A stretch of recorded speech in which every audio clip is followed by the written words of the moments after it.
Tu désires émigrer au Canada pour l'avenir de tes enfants, pour le succès de tes enfants. La vérité, c'est que nous aussi, nous avons choisi d'immigrer au Canada pour nos enfants. Et dans cette vidéo, je vais partager avec toi 3 raisons qui m'ont motivé à venir au Canada. Et ensuite, je vais partager avec toi 3 raisons pour lesquelles je suis pour le fait de venir au Canada pour l'avenir de ses enfants. Et 3 raisons aussi pour lesquelles je suis totalement contre. Peut-être c'est quelque chose qui t'intéresse. N'hésite surtout pas à rester jusqu'à la fin de la vidéo. On se retrouve après le générique.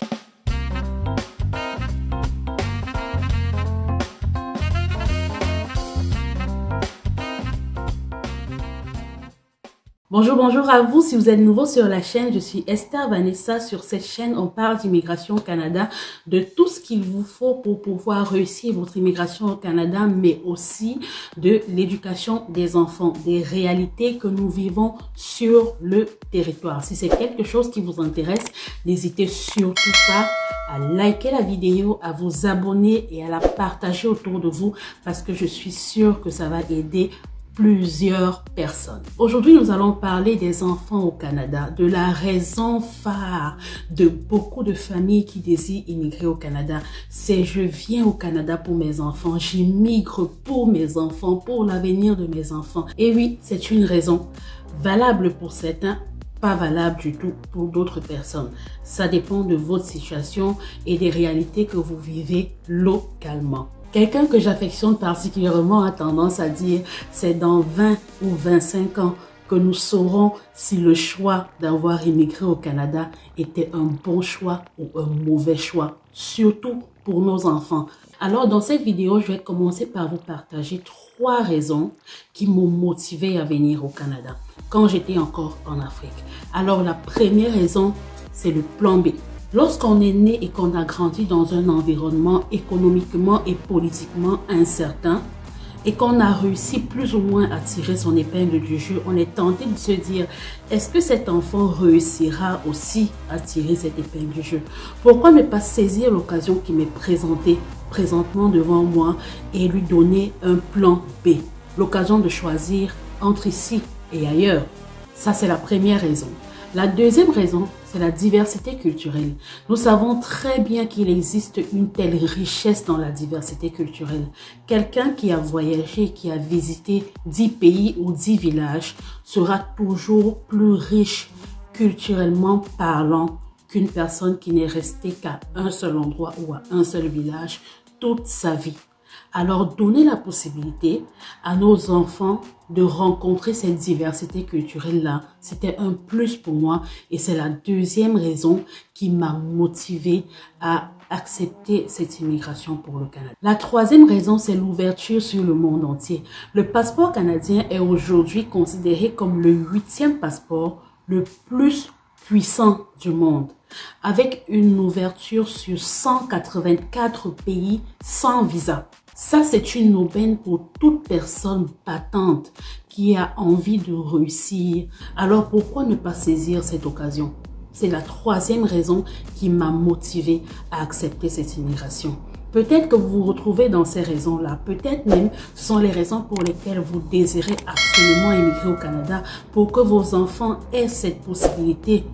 Est-ce que c'est une bonne raison? Est-ce que c'est une mauvaise raison? C'est à vous de juger parce qu'à la fin, chaque personne est responsable des choix et des décisions qu'il prend. Nous avons immigré au Canada, nous sommes arrivés, nous connaissons les réalités du pays.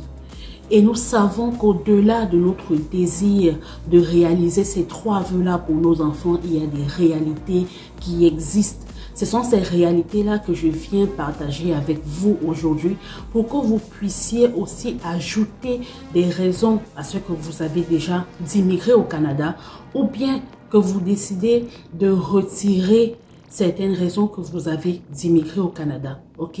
Ce sera toujours à vous de faire le choix après cette vidéo. Allons-y avec les 3 raisons pour lesquelles je suis pour que vous immigrez au Canada pour l'avenir de vos enfants. La première raison, c'est l'exposure.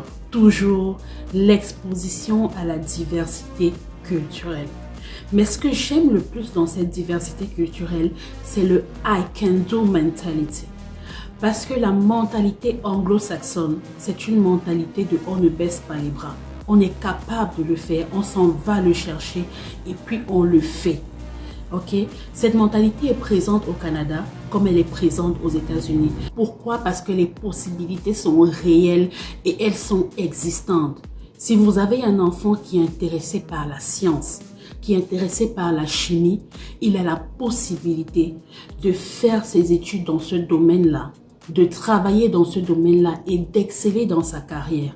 Si vous avez un enfant qui est passionné par le football ou par le rugby, il a la possibilité d'aller dans des écoles spécialisées pour cela et de faire sa carrière dans ces domaines-là. C'est une opportunité qu'on ne trouve pas facilement partout ailleurs. Donc, ce sont des possibilités réelles telles que celle-là. Ce sont des possibilités existantes telles que celle-là. La diversité culturelle, le fait de rencontrer des personnes qui sont immigrantes comme toi, qui sont venues de chacun des pays et de pouvoir comprendre un peu leur culture que moi, j'apprécie au Canada. Si votre enfant arrive et qu'il est totalement fermé et qu'il sait que tout ce qu'il a à faire dans sa vie, c'est la comptabilité, quand il arrivera au Canada, il verra des possibilités. Il en verra tellement qu'il sera embrouillé et ce sera à vous de l'orienter à un spécialiste en orientation, de l'orienter vers le chemin qu'il va devoir choisir parce que des possibilités, il y en a, elles sont réelles et elles sont existantes. La deuxième raison pour laquelle je suis pour le fait d'immigrer pour ses enfants, c'est que l'enfant développe très vite une indépendance et une sorte d'émancipation. Quand vous avez un enfant qui à l'âge de 16 ans est capable de travailler parce que le gouvernement l'a imposé de cette manière-là, à l'âge de 16 ans, si ton fils veut aller gagner son gain, il a le droit d'aller travailler. Il a le droit d'être recruté, il a le droit de commencer à faire sa vie d'adulte. Beaucoup d'enfants ici, même à l'âge de 12 ans, commencent à être facilement très indépendant, facilement très émancipé. L'enfant voit loin et il apprend à se surpasser parce que même à l'école, même dans ses études, on leur apprend à être indépendant. Très tôt, on leur apprend à savoir faire leur boîte à lunch quand ils s'en vont à l'école. Il sait qu'il peut entrer au frigo, mettre tout ce dont il a besoin dans son sac pour l'école. Il sait à l'école c'est quoi les étapes pour s'échanger tout seul, pour porter son manteau tout seul. Très vite, on l'apprend à être indépendant et à s'émanciper. Alors, cette ouverture-là, cette diversité culturelle et cette émancipation de l'enfant, c'est quelque chose que je trouve très bien.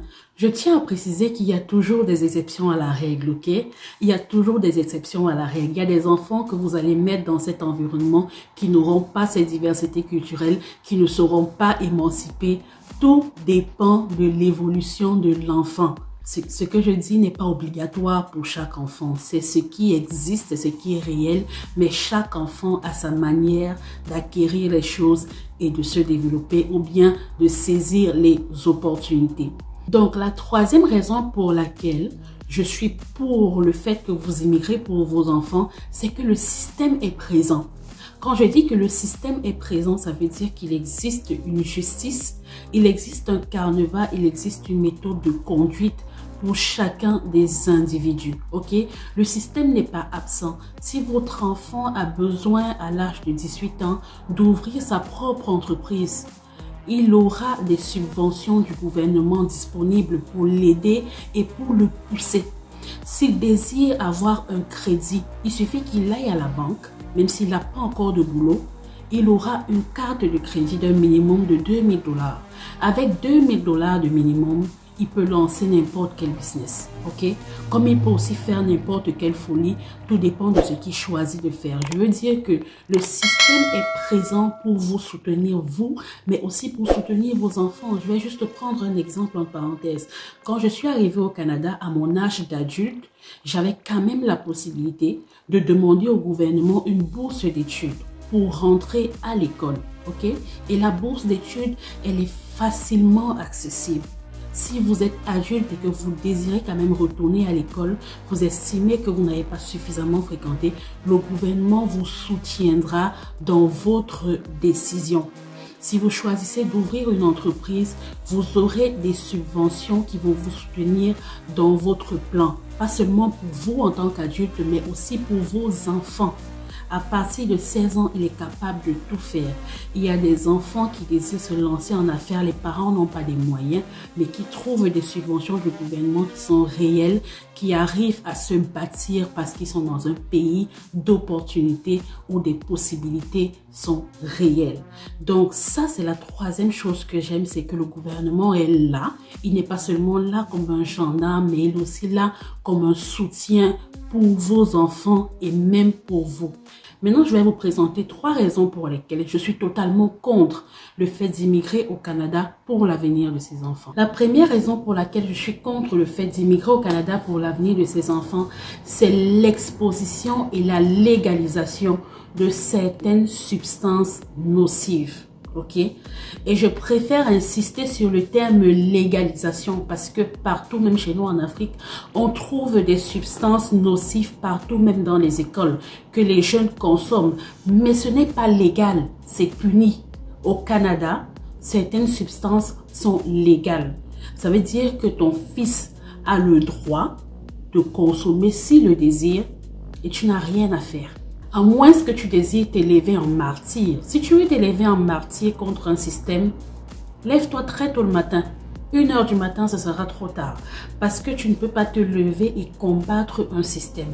Tu peux combattre l'individu, mais tu ne combattras jamais un système. Aussi longtemps que ton enfant te dira « Oh, j'ai le droit de le faire. Si je veux le faire, j'ai même l'obligation de le faire parce que je sens qu'il faut que je le fasse. » Il va seulement aller. Donc, il y a ça. Autant ton fils est exposé à la diversité culturelle, autant il est exposé aux substances nocives, qu'on appelle en anglais des drugs, autant il est exposé aux comportements dits contre nature. Vous savez, nous, on vient d'Afrique. On a été élevé selon la méthode africaine. Donc, il y a des comportements qui, pour nous, sortent du commun. C'est même pas pensable. Ok?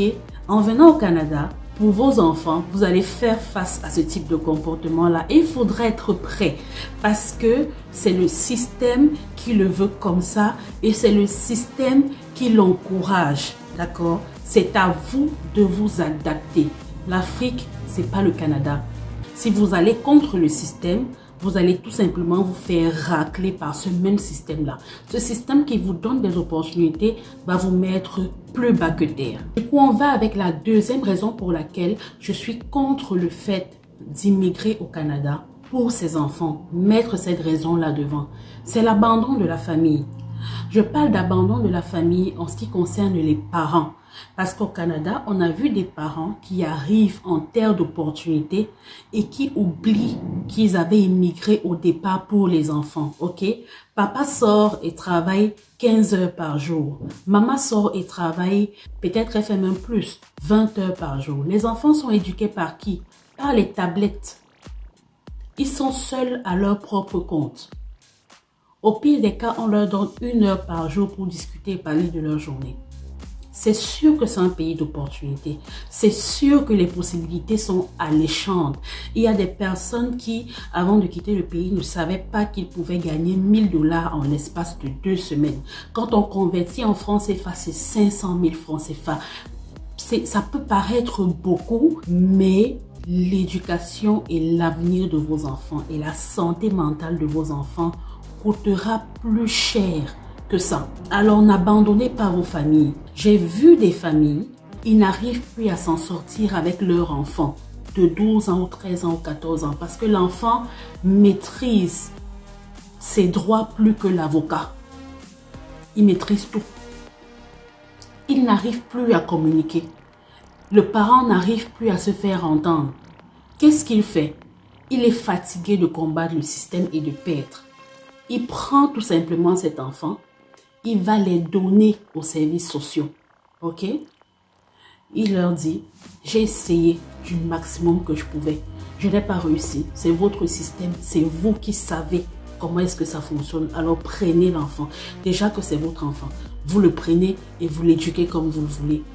Beaucoup de parents, parce qu'ils ne veulent pas mourir précipitamment, parce qu'ils ne veulent pas attraper l'AVC, décident volontairement de prendre leurs enfants et d'aller les donner à la DPJ. ok? Aller donner ces enfants là-bas pour que le système les éduque. Ça, c'est le prix à payer quand on arrive au Canada pour ses enfants et qu'on décide d'abandonner sa famille au profit des opportunités. Ça, c'est quelque chose qui fait très mal et que je ne souhaite à aucun parent qui immigre au Canada. Parce qu'après 20 ans ou 25 ans, quand vous verrez cet enfant, est-ce que vous serez toujours aussi fier d'avoir immigré au Canada? C'est la question à se poser.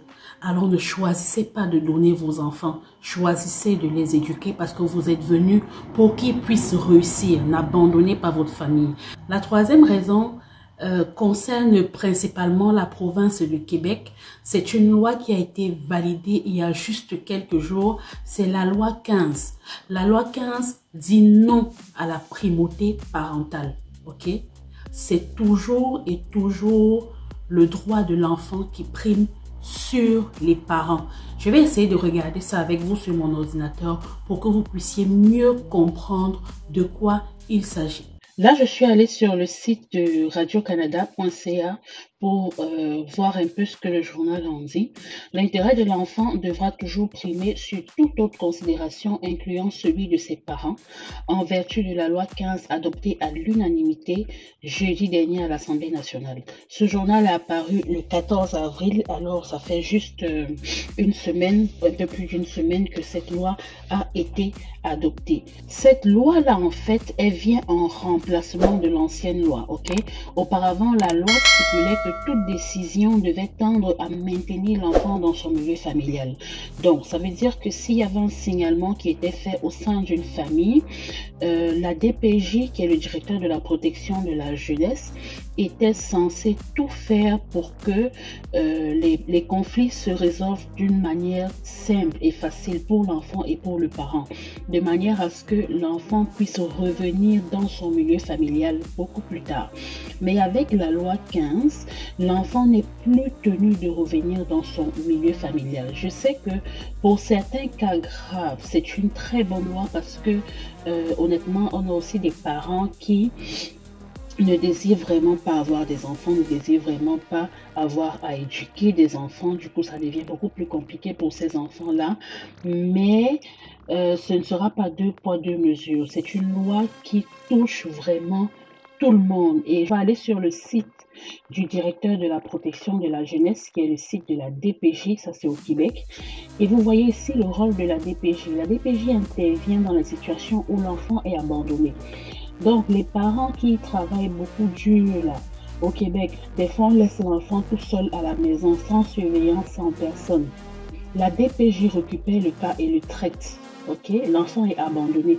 Et si la DPJ se rend compte que vraiment cet enfant l'a abandonné depuis un moment donné et que il n'est pas éduqué de la manière dont il doit être éduqué, la DPJ te le reprend. Et avec la loi 15, la DPJ n'a pas l'obligation de te remettre ton enfant. Absolument pas. Ce sont eux qui décident si ton enfant revient dans le milieu familial ou pas. Si l'enfant est victime de négligence, on a vu des parents ici qui reçoivent les allocations des enfants, mais qui envoient tout le temps en Afrique pour aider les cousins et les frères du village. Acheter un vêtement neuf à un enfant, acheter un nouveau caleçon, ou bien lui acheter quelque chose, je ne sais pas quoi, ça devient difficile parce que dès que la maman récupère l'argent des allocations, c'est pour envoyer au pays.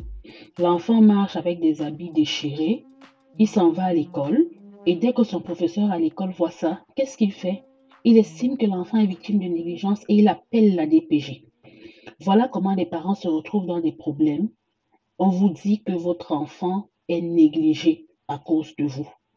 L'enfant peut être aussi joyeux que possible, mais parce qu'il n'est pas habillé convenablement, ou parce qu'en hiver, vous lui avez mis une culotte au lieu de lui mettre un long pantalon et son pantalon de neige, il est négligé. Ou parce qu'en hiver, vous avez oublié de lui donner des gants, ou un cache-cou ou une tuque, un chapeau pour mettre sur sa tête, c'est un enfant négligé. Ok?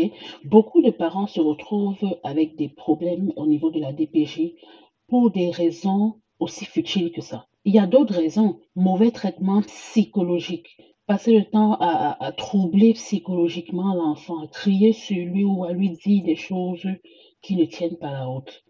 Pour ça, il peut facilement avoir un signalement.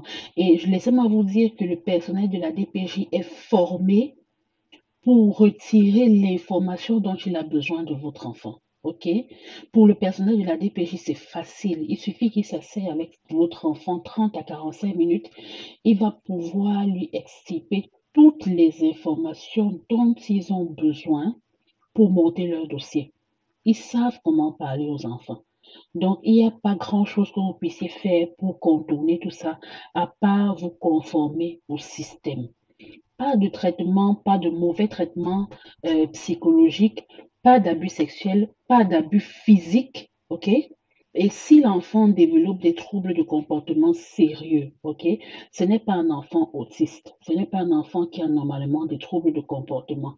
Mais il arrive à l'école pour une raison X ou une raison Y, il se met à avoir des crises de violence, ou il se met à avoir des crises d'angoisse, ou il se met à pleurer. Son professeur va contacter des éducatrices spécialisées pour faire une évaluation psychologique de cet enfant-là.